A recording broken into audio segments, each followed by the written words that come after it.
Olá, estou aqui para falar com vocês hoje, mamães, sobre a importância do irmão. Eu sou de uma família de 3 filhos, eu sou a mais velha, eu tenho 2 irmãs mais novas e eu digo que muito da assertividade que eu tenho na vida hoje é graças a elas terem existido na minha vida, porque foi com elas que eu aprendi muito no manejo da vida, no como lidar a vida. E é por isso que eu queria muito falar hoje sobre a importância do irmão. E mais ainda, eu queria falar da importância do irmão com uma diferença pequena entre eles de idade. No meu caso, eu tenho diferença de 1 ano e 8 meses para minha irmã do meio e para a irmã mais nova de 3 anos e 8 meses, mas era basicamente aí a cada 1 ano e 8 meses, 2 anos, a minha mãe teve um filho e foi muito bacana isso, porque pela pequena diferença de idade, nós pudemos conviver muitas coisas juntas. Nós brincamos muito juntas, nós somos companheiras em muitos aspectos. E também brigamos muito, porque também faz parte dessa convivência. E é por isso que é muito bom o irmão na nossa vida.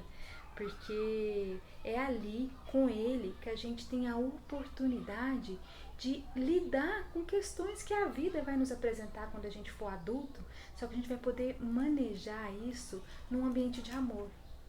Porque por mais que a gente briga, por mais que a gente tenha desavenças, é, ninguém nega, é inevitável o amor que se existe entre os irmãos.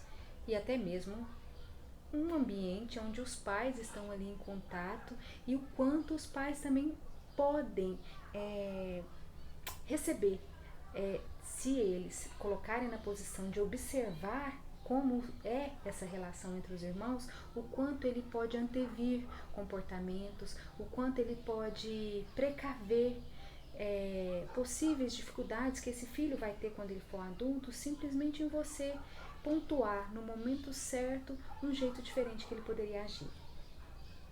Então, pensando nisso, eu tive a Sofia e quando ela completou 1 ano, eu já quis ter o Miguel. E não foi possível, então na verdade eu não engravidei nesse período, porque não depende da gente querer, né? Existe o tempo certo para as coisas acontecerem e na minha crença não é o meu tempo, na minha crença é o tempo de Deus, mas a Sofia nasceu, o Miguel nasceu, a Sofia estava com 3 anos e 8 meses. Então, quando ela estava com 3 anos e 8 meses, o Miguel nasceu. Tem uma certa diferença de idade aí, mas eles ainda são companheiros, né? Então, eles brincam juntos, eles assistem filmes juntos, eles jogam PlayStation juntos, brincam de casinha, brincam de comidinha, brincam de escolinha e também tem as rilias, e também tem as dificuldades, e também tem as brigas.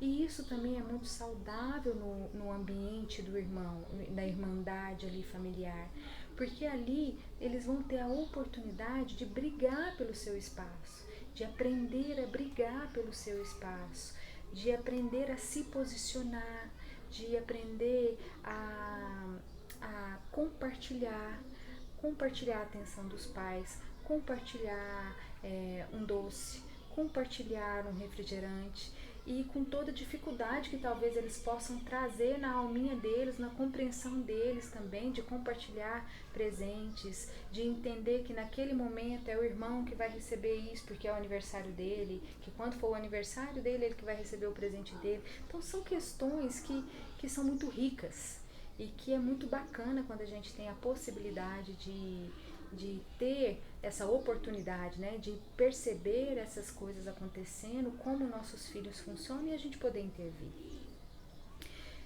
A minha menininha, a Sofia, quando o Miguel nasceu, ela, ela, ela teve questões pessoais dela muito afloradas na época. Ela me deu muito trabalho, ela sentiu muito a presença do irmão dentro da minha casa. E porque afinal de contas, durante 3 anos e 8 meses, ela reinou na minha casa, né? Apesar de eu ter uma enteada que é adulta e ela ter morado com a gente um tempo, mas é diferente. porque a diferença de idade também é muito grande, e acabava que a minha enteada também era outra pessoa que estava em função dela.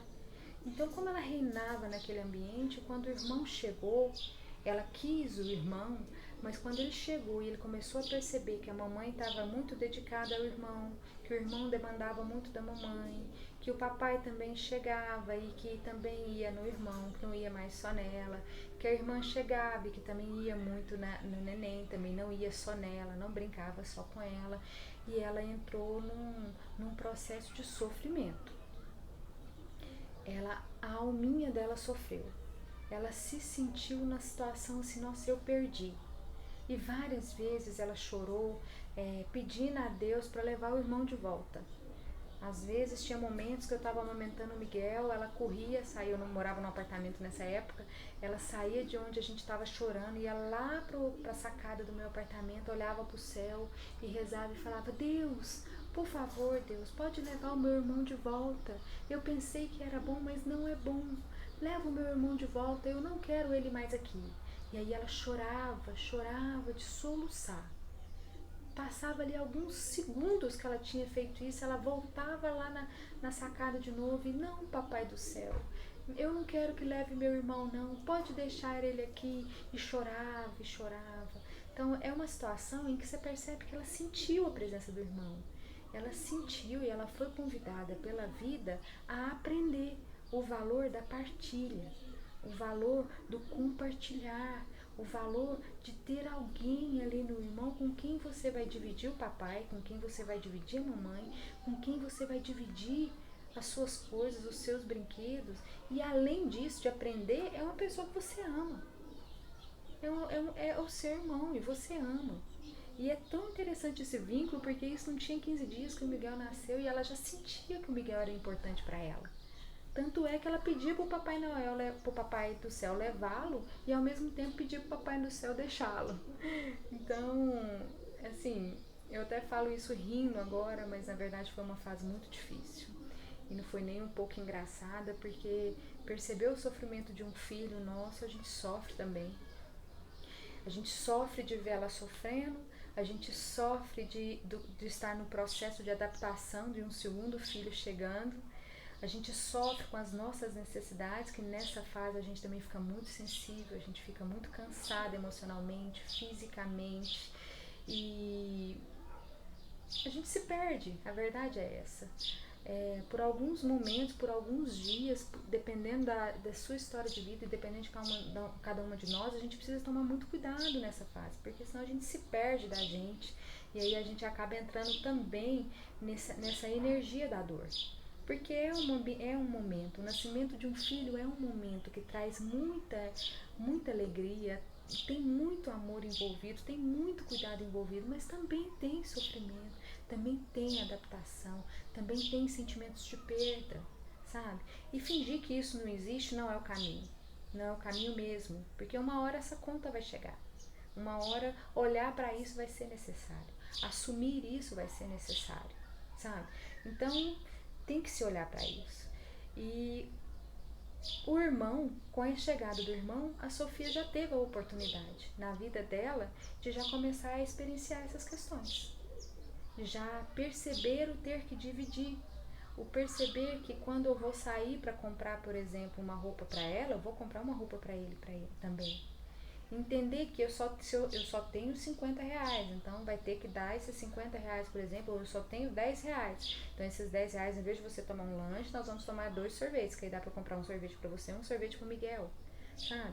E lidar com isso num primeiro momento, a criança sente, ela sente, ela sofre, ela sente a dor, mas com o passar do tempo, o amor pelo irmão faz com que ela aprenda de uma forma mais rápida e mais amorosa a lidar com essas questões.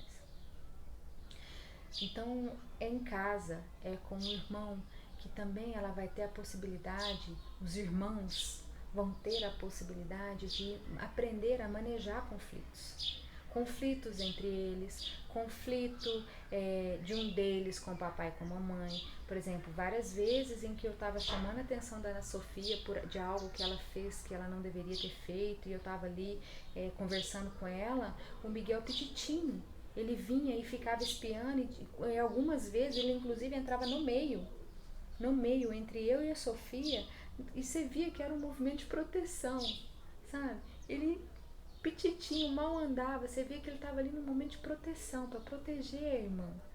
E isso é muito bacana de se ver. Quando eles estão brincando na rua, porque eles brincam aqui na porta da minha casa, quando eles estão brincando na rua e às vezes acontece alguma rilia, alguma rusga com algum coleguinha, um vai ao encontro do irmão para proteger o irmão ou para querer saber o que está acontecendo, sabe? Então é bacana isso.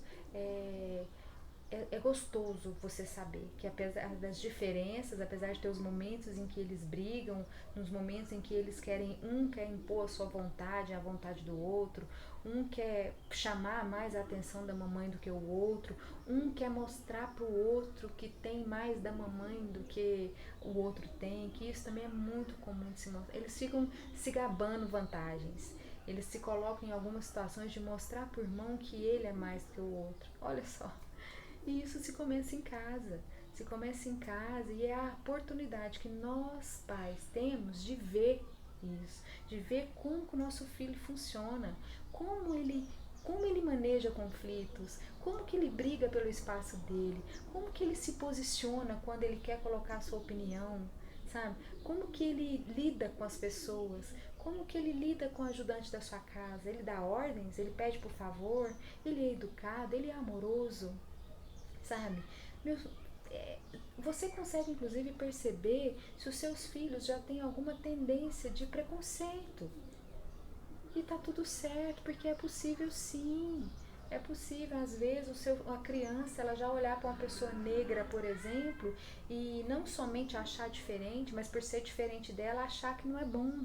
E a chance que se tem de, de olhar para isso é quando o pai e a mãe se colocam na posição de observar como o filho funciona. De observar como o filho funciona e o irmão dentro de casa, com uma diferença pequena de idade, é muito bacana de se ver. É uma oportunidade rica de crescimento, é uma oportunidade rica de começar a construir o adultinho dentro deles de uma maneira bem assertiva, e é uma oportunidade rica para eles irem para a vida com mais força. Porque muitas das dificuldades que vão acontecer, por exemplo, no ambiente de trabalho, eles vão brigar pelo espaço deles no ambiente de trabalho, eles vão brigar pelo espaço deles na faculdade, por uma bolsa de estudos, ou por um processo de dinâmica, de um processo de recrutamento e seleção para um trabalho numa empresa. Eles vão precisar se posicionar numa entrevista para uma escola, numa entrevista para um trabalho, numa entrevista até mesmo do como que ele vai se posicionar com um amigo, sabe? Como que ele vai manejar conflitos com um namorado, uma namorada, conflitos com os amigos. E isso tudo eles já começam a aprender, e eles já vão aprender o melhor jeito de fazer com a sua ajuda, mamãe. Se ele começar a vivenciar isso dentro de casa com os irmãos. Com os irmãos. Então, a minha intenção aqui é mostrar para vocês assim a importância que foi para minha família, a importância que foi para mim, Niara, na construção da minha personalidade, na construção do meu jeito de ser, do meu jeito de funcionar, a importância das minhas irmãs na minha vida.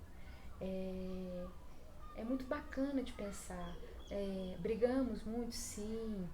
Tivemos muitos conflitos, tivemos muitos bate-bocas, falamos coisas absurdas. Quando a gente é criança, então, a gente não tem papas na língua, a gente fala, no momento da raiva, no momento daquela emoção exorbitante, a gente fala coisas, fala que odeia, fala que, nossa, a gente fala muita coisa, mas hoje, nós adultas, somos parceiras. Hoje, nós adultas, somos amigas. Se uma está com uma dificuldade, tem a outra para recorrer, sabe? Se uma quer falar de um assunto, se uma está preocupada com o assunto, se uma está passando algum problema com o marido, ou com o filho, ou no trabalho, tem aonde, você tem com quem falar, você tem com quem dividir, sabe? Mas porque toda essa questão nossa de infância, os nossos pais soube lidar isso de tal maneira que não fez com que criasse uma certa desunião entre nós. Muito pelo contrário. sabe? Somos unidas, temos nossas diferenças, em alguns pontos nós não concordamos, mas sabemos chegar no meio termo, sabemos conversar, sabemos nos apoiar da forma como é possível de se fazer, da forma como dá para fazer. Então, eu queria trazer isso para que vocês possam avaliar se, se, se você tem filho único ou tomou a decisão de talvez não ter um segundo filho, talvez pelo trabalho, né? Talvez seja uma oportunidade de você repensar. E outra coisa também bacana que eu queria compartilhar nessa briga por espaço, né? Muitas das vezes eles se envolvem num joguinho onde eles buscam a mamãe ou o papai para participar desse joguinho, né? E é mais ou menos assim. Esses dias para trás eles entraram no carro e no carro eu coloco eles um sentado já em cada ponta, o Miguel na cadeirinha e a Sofia ela já usa o assento, então eles ficam nas pontas e o meio ali fica vazio, cada um com seu cinto de segurança, tudo arrumadinho, né? E eu não sei o que aconteceu ali, que o Miguel estava implicando a Sofia e ficava toda hora pondo a mão nela, ou estava puxando o cabelo dela, eu não sei bem, eu não entro muito no mérito, eu só fico prestando atenção nas conversas, no que vai acontecer, né? E aí, de repente, do nada assim, aí o Miguel, que foi ele que começou a implicar a Sofia, de repente ele virou pra mim e falou assim: mamãe, olha aqui a Sofia tá querendo me bater, a Sofia veio me dar um murro. Quando eles fazem isso, quando eles te convidam para o conflito, na verdade, o que eles estão fazendo? O Miguel estava ali se fazendo de vítima, buscando em mim que eu pudesse salvar ele, perseguindo a irmã. Vocês percebem? Então isso acontece muito na vida da gente como adulto em várias situações. Isso é uma situação de conflito, de um jogo em que com certeza que se você entra no meio disso, ninguém vai sair bacana desse momento, dessa discussão. É óbvio que em vários momentos a gente cai, em vários momentos a gente vai lá e salva, persegue o outro. Às vezes a gente nem toma conhecimento de toda a situação ali, a gente já toma partido de um ou outro e tudo bem, uma hora ou outra a gente vai lá, mas é importante a gente ter a atenção e perceber esses joguinhos que eles fazem, sabe? É um convite. Nesse momento ali o Miguel estava me convidando para ele no papel de vítima, que ele era coitadinho, sendo que eu vi que era ele que tinha começado a implicar a Sofia, me chamando para salvar ele, tipo assim, mamãe me salve, persegue a Sofia, dá uma bronca na Sofia, faça alguma coisa com a Sofia por mim, percebe? E isso também é bacana de você perceber, porque esse joguinho de manipulação, assim, que você percebe, você num momento desse é uma oportunidade preciosíssima de você chegar aí na linguagem da criança, é óbvio, né, que o Miguel só tem 4 anos, de chegar na idade dele, na idade da Sofia e expor aquela situação ali, né? Expor aquele enredo para ele começar a perceber e perceber que não é um jeito bacana de se funcionar, não é um jeito bacana de ligar, de buscar pelo que você quer na vida, né? Então isso também é muito bacana de se ver. O joguinho, uma hora é uma outra é outro. A Sofia também, de vez em quando tem essas questões. E no carro é impressionante o quanto que o carro é um ambiente em que esses conflitos entre eles erguem-se. A Sofia muitas das vezes também corrige muito o Miguel. Às vezes o Miguel, muito dos momentos, assim, ela faz questão de mostrar que ela é mais inteligente, ou que ela sabe mais do que ele. Quando ele fala uma palavra errada, ela vem e tira o sarro da cara dele, sabe? Fala, não é assim que fala, é do outro jeito. E o Miguel, pra querer se impor, se posicionar, fala assim, o meu jeito certo sim, que não sei o que lá e tal. E aí teve um dia no carro, os dois começaram com uma questão dessa, e um implicando o outro, e aí começou aquela discussão, e eu vendo aquilo, e aí eu fui ficando nervosa com aquilo, e aí eu peguei, parei assim, respirei, pra achar um fôlego, pra eu não entrar no meio daquela energia da confusão que eles estavam fazendo ali dentro do carro. E aí nesse momento assim, Eu parei, eu respirei, estacionei o carro e eles não viram, não perceberam que eu tinha estacionado o carro, não perceberam nada e continuaram. Um implicando o outro, um remedando o outro e cada vez eles ficando cada vez mais nervosos e tal, não sei o que lá, gente. Sabe o que eu fiz?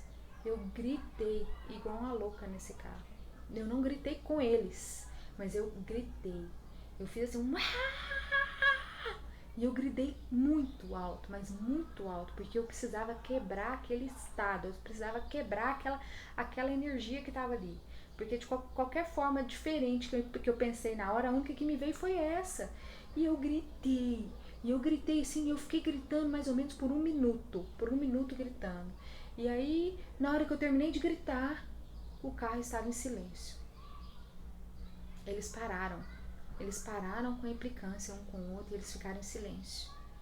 E eu ainda fiquei ali mais um minuto ainda, respirando, sem olhar para trás. Eu não olhei para nenhum deles, Sem olhar para trás, eu fiquei ali mais um tempo. Nós ficamos ali nós três, em silêncio por mais alguns minutos. E aí eu liguei o carro de novo e continuei a andar e cheguei em casa. Em paz. Não conversei sobre o assunto. Não quis conversar sobre o assunto. Eu deixei que eles interpretassem da forma deles, e se eles quisessem falar sobre, que eles iriam me procurar, ia falar, mas não. Chegamos em casa, eles estavam calmos, eles estavam cada um na dele, não teve mais nenhuma relia entre eles nesse dia, e durante muito tempo, e até hoje eu digo que as questões no carro melhoraram pra caramba, sabe? Hoje, já dentro do carro, eles já têm, em alguns momentos, inclusive a Sofia senta do lado do Miguel, e às vezes eles conversam, vão brincando, vão mostrando, vão brincando de vamos ver quem vê um carro da cor amarela primeiro, vamos ver quem vê um carro vermelho primeiro na rua. Então as questões no carro melhorou. E qual foi a minha intervenção ali? Uma quebra de estado. Essa quebra de estado, na verdade, eu não entrei no mérito, eu não quis saber quem estava falando a verdade, quem estava mentindo, quem estava implicando um, quem estava implicando o outro, simplesmente quebrei o estado. E também as coisas se resolveram. Fiz isso também outras vezes com dança. Teve um dia que eles estavam brigando, porque uma queria ver um filme no Netflix e o outro estava vendo aquele filme, mas na hora que a Sofia falou assim, ó, vamos ver mais um episódio, ele já não quis mais, pra implicar. Você percebe que é pra brigar pelo seu espaço, pra mostrar que tem voz, sabe? Ele quis brigar pela voz. E aí eles começaram a discutir de qual que ia ver, e eles estavam lá brincando, tá, não sei o que lá, sabe o que eu fiz?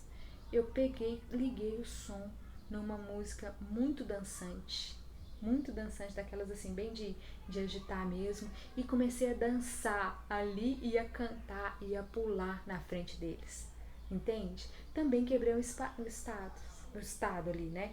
Quebrei o nível da energia.